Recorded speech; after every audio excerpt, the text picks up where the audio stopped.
तो फर्स्ट मी स्टार्ट करतो इथं.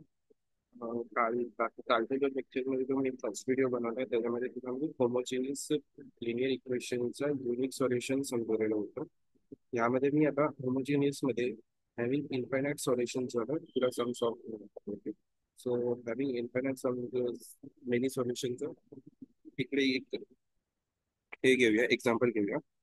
सो फर्स्ट एक्झाम्पल इकडे आपल्याला दिला आहे X minus Y minus two Z is equal to zero आणि X plus two Y plus Z is equal to zero आणि एक दिलं आहे two X plus Y minus Z is equal to zero आणि अजून एक इक्वेशन आहे Y plus Z is equal to zero.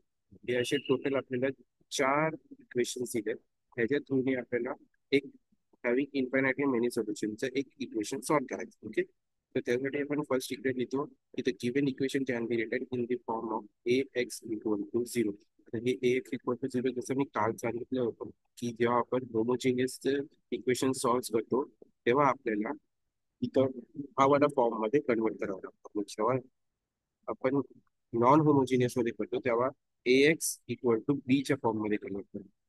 तर आपण आता होमोजिनियस करतो म्हणून A X equal to zero करतो. Okay, so A X equal to zero. तर ह्या जेवढे की हे इक्वेशन्स आहेत तेवढ्या इक्वेशन आपल्याला ए एक्स इक्वल टू झिरोच्या फॉर्म मध्ये कन्वर्ट करायचं आहे. ओके, सो त्याला कन्वर्ट करायसाठी काय करावं लागतं, त्याला ए एक्स. ओके, तर ए एक्स इकडे बघ, तर काय नाही म्हणजे वन मायनस वन आणि minus two, one minus one आणि मायनस टू इकडे शो केलेलं आहे. ओके, तसं त्या थ्रू मी बाकी सगळ्यांचे पण लिहून घ्यायचे. आता इथं एक्स नाही आहे म्हणजे तिकडे झिरो आहे, सो इकडे झिरो आहे. ओके, हे कळालं कसं आलं ए एक्स इक्वल टू झिरो हे फॉर्म मध्ये कसं आलं ते मी तुला कालच्या व्हिडिओमध्ये दाखवलं होतं. तो बघून घे, त्याच्यामध्ये तुला कळेल. मग एवढं कळालं. आता ह्याच्यावरती आपल्याला रो ऑपरेशन करायचं आहे. रो ऑपरेशन मी काल सांगितलेलं जसं की आपल्याला एक ट्रायंग्युलर फॉर्म करायचा. तर ह्याच्यामध्ये आता ट्रायंगल कुठला फॉर्म आला, च्या टाईपमध्ये एक हा ट्रायंगल फॉर्म. ओके, अशा टाईपमध्ये हा ट्रायंगल फॉर्म होता. तर आपल्याला इकडे कुठले कुठले नंबरला हे करायचे, झिरो करायचे. तर ते नंबर्स आहेत. एक तर one first one is one, second one is two, third one is zero जो ऑलरेडी झिरो आहे. परत फोर्थ वन सेकंड कॉलम मधून हा वन, त्यातून नंतर ह्याच्यातून हा वन. हा, ते एवढे एलिमेंट्स आपल्याला झिरो करायचे ज्याने थ्रू आपल्याला हे भेटणार, तसंच म्हणजे भेटणार. तर ह्याच्यामध्ये हा पण एक आला ट्रायंगलसाठी. तर आपल्याला एवढे टर्म्स झिरो करायचे. ओके, तर त्यांना झिरो करायसाठी मी काय बोललो, जेव्हा तू फर्स्ट कॉलमची डील करत असशील तेव्हा तुला फर्स्ट रो ची हेल्प घेऊन त्याच्या फर्स्ट कॉलमच्या एलिमेंट्सला झिरो कर. ओके, सो हा तुझा फर्स्ट रो आहे. जो मी एक सांगितलेलं की first Rochak first element always non zero आणि वन असायला पाहिजे, तो वन आहे तिकडे. ओके, सो आपले सगळे कंडिशन ट्रू आहेत. सो आपण कंटिन्यू करूया याच्यामध्ये सॉल्व्ह करायला. तर ह्याच्यामध्ये हा वन आहे, तर आपण रो टू घेऊया. रो टू मध्ये चेंजेस करायचे बरोबर, या रो मध्ये चेंजेस करायचे, ह्याला झिरो करायचे. तिकडे रो टू घेतला आपण, row to changes to R2, R2 चा चेंज करायचं बरोबर. आता ह्याच्यामध्ये काय चेंजेस करायचे का, वरती वन आहे खाली वन आहे, दोघांना डायरेक्टली मायनस करायचं. तर R2 मायनस R1 केला. R2 हा जो तुझा रो आहे तो तुझा R2 आहे आणि या वरचा जो आहे तो तुझा R1 आहे. ओके, सो इथं रिव्ह्यू घेतो मी की R2 changes to R2 minus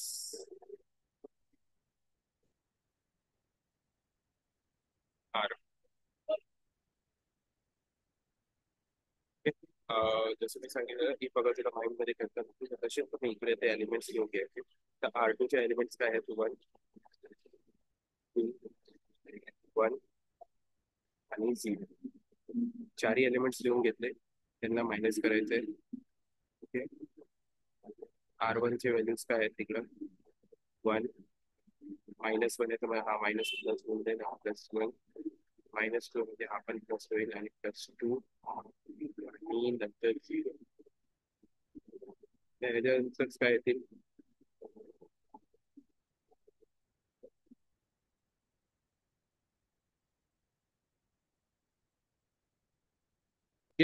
तर 1 - 1 0, 2 + 1 3, 1 + 2 3 आणि 0 - 0 0. सो हे सॉल्व्ह केले. हे जे आपल्याला एलिमेंट्स आले त्यांना आपल्याला कशामध्ये पुट करायचे आहेत, तर R2 मध्ये पुट करायचे, बरोबर. मग R2 मध्ये ह्याला पुट्स करूया हे सगळे एलिमेंट्सला. तर R2 मध्ये बघ, फर्स्ट टर्म आपला 0, तर इकडे 0 टाकला. इथे 3 आहे, 3 टाकला. इथे 3 आहे, 3 टाकला आणि हा 0, बरोबर. R2 चेंज झाला, आता हा 0 झाला. सेम रो ऑपरेशन करून आपल्याला खालच्याला पण 0 पाहिजे. आता सेकंड टर्मला 0 करायचंय. सेकंड टर्मला 0 करायचंय, तर आपल्याला फर्स्ट टर्म जी फर्स्ट रो आहे त्याला 2 शी मल्टिप्लाय करावं लागेल, कारण इकडे 2 आहे. सो आपण इकडं R3 ला चेंजेस करायचे, changes to R3 minus 2R1. Okay, 2R1 केलं. तर इकडे लिहूया. मी लिहित नाही वरती रो ऑपरेशन, तो रो ऑपरेशन इकडे तू रेफर कर. ओके, ते डायरेक्टली लिहितो. तर R3 मध्ये आपले आहेत कुठले कुठले एलिमेंट्स आहेत. 2 आहे, 1 आहे, -1 आहे. ओके, आणि 0. आता मायनस मायनस मायनस मायनस. आता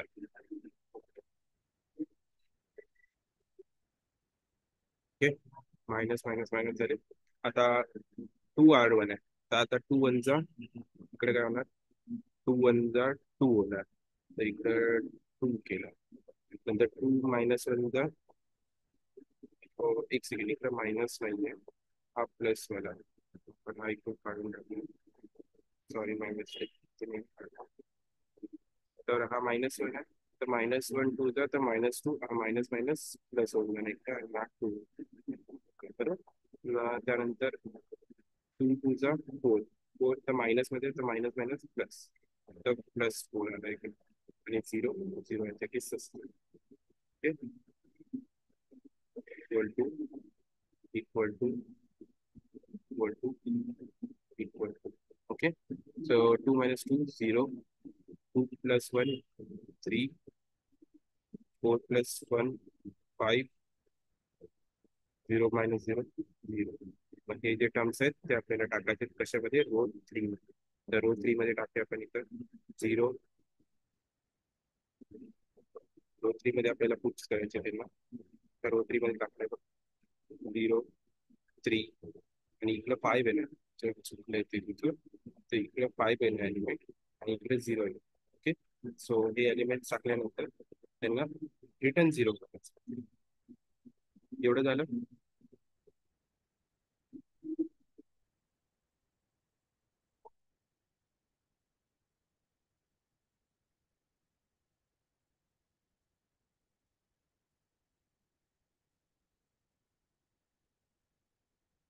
एवढं समजलं. आता आपला हे तिन्ही रो आपले झालेले आहेत 0. ओके, हे तिन्ही रो अल्टिमेटली आपले 0 झालेले आहेत. हे आता आपला एक ऑपरेशन डन. आता आपल्याला करायचंय ह्या दोघांना 0. ओके, या दोघांना 0 करताना मी काय बोललो, जेव्हा तू सेकंड कॉलमची डील करत असशील तेव्हा तुला सेकंड रो ची हेल्प घ्यावी लागेल. ओके, सेकंड रो मध्ये आता हा 3 आणि हा 3 म्हणजे काही चेंजेस करायची गरज नाही, आपण डायरेक्टली मायनस करू शकतो. म्हणून इकडे रो ऑपरेशन काय घेतलं, ते changes to row 3 changes to R3 minus R2.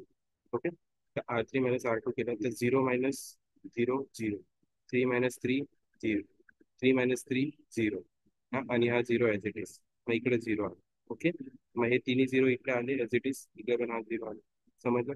आता काय करायचं, आपल्याला ह्याला 0 करायचं. है ना? तर आपण काय करायचं, डायरेक्टली आपण ह्याला आणि ह्याला 0 करायचं, तर ह्याला आपण 3 शी मल्टिप्लाय करू, आणि रो टूच्या हेल्पने आपण ह्याला मायनस करून टाकू. तर मग तसं करण्यासाठी आपल्याला काय करावं लागेल, इकडं काय लिहायला लागेल, R4 changes to R4 minus, sorry, 3R4 minus R2. Okay, so तसं केल्यावरती काय होणार,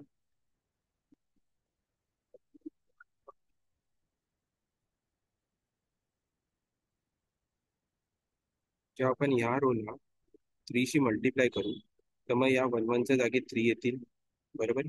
इथं 3 येणार, इथं 3 येणार. मग हा 3 मायनस 3 0 होणार, 3 - 3 हा 0 होणार, आणि हा 0. ओके, मग हे तुझे पूर्ण दोन्ही टर्म्स तुझे झालेले आहेत 0. आता हे तुझ्या तिकडे इकडे ऑपरेशन डन होतं. ओके. तर एक लक्षात ठेवायचं, इन्फायनाइटली मेनी सोल्युशन्स मध्ये तुला ना जी तुझी लास्टची इक्वेशन रो असेल ना main, ती तुला ऑलवेज जी होल लाईन असेल ना ती पूर्ण झिरो भेटेल. ओके. सो इकडे तुला ही लाईन झिरो भेटली. आता आपल्याला काय करायचं, इक्वेशन्स द्यायचे जसे मी पहिला केलं. इक्वेशन द्यायला स्टार्ट करायचं. पण इकडे वन आहे म्हणजे एक्स, मायनस वन आहे म्हणजे मायनस वाय, मायनस टू म्हणजे minus two Z is equal to zero. आता इकडे काय आहे, थ्री थ्री वाय कारण सेकंड पोझिशन मध्ये, प्लस थ्री झेड कारण थर्ड पोझिशन मध्ये, equal to Z. Okay.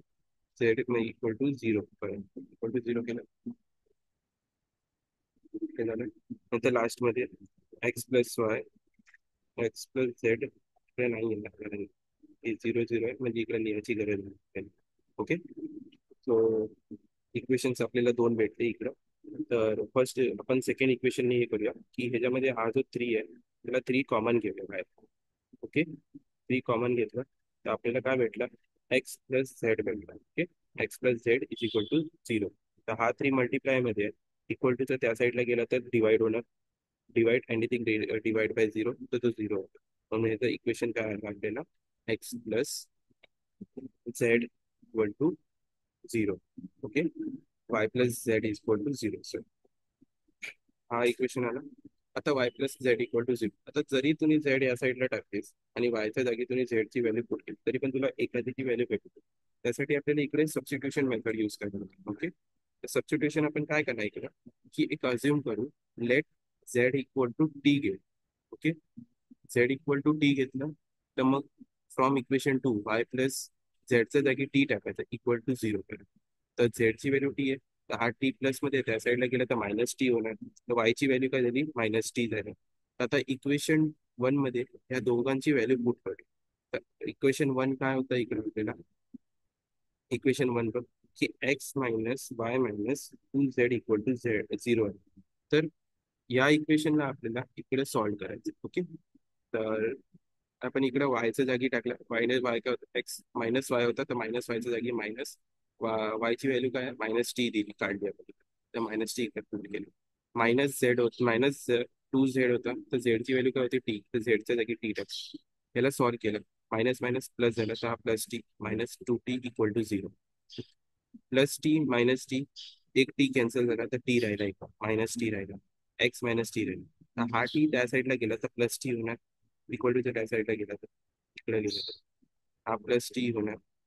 Plus T झाला तर एक्स ची व्हॅल्यू टी आहे. मग ही तुझी एक्स वाय झेड ची व्हॅल्यू आहे. आता ह्या टीच्या जागी कोणी काही टाकू शकतो, मी कुठले वेगळे व्हॅल्यू टाकेन, तू कुठले वेगळे व्हॅल्यू टाकेल, कोणी दुसरा कोण जो सॉल्व करेल तो वेगळा वेगळा करेल. म्हणून ह्याला आपण बोलतो having a infinitely many solution. की याच्यामध्ये प्रत्येकी सॉल्व्ह करणाऱ्या व्यक्तीचा आन्सर सेम नसतो, वेगळे वेगळे असतात. कळालं की मी ह्याला का बोललेलो की having a many infinity solution, प्रत्येकी लोकांचे वेगवेगळे आन्सर्स काय येतात आणि कसे येतात ते असेल. ओके. सो आय होप तुला एवढी प्रोसेस समजली असेल. काही डाऊट असेल तर मला सांग. हे तुझं homogeneous having multiple, having infinitely many solution आणि युनिक सोल्युशन तुझे दोन्ही कव्हर झालेले आहेत. सो इकडं हे काही होमवर्क्स आहेत, हे होमवर्क्स तू प्रॅक्टिस कर. दोन होमवर्क आहेत, प्रॅक्टिस कर आणि मला सॉल्व्ह करून सेंड कर. तो मी ते चेक करून सांगितलं त्याच्यावर मला कळेल की तुला कळाल. तर हे दोन्ही सॉल्व्ह करून मला सेंड करतो ॲज यू कम्फर्टेबल, जसं तुम्ही जमेल तसं. ओके. आता आपण नेक्स्ट टॉपिकवर जाऊया.